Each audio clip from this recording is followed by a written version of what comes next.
Assalomu alaykum aziz obunachilar. Mana biz hozir Farg'ona viloyati So'x tumani To'l qishlog'ida.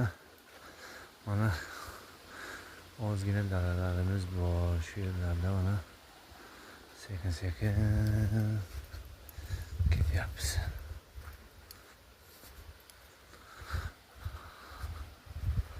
Mana bizni joylardan ham qurtlarni boqamiz. Qurtlarni boqib inshaalloh davlatga foydamiz tegib turibdi hozircha.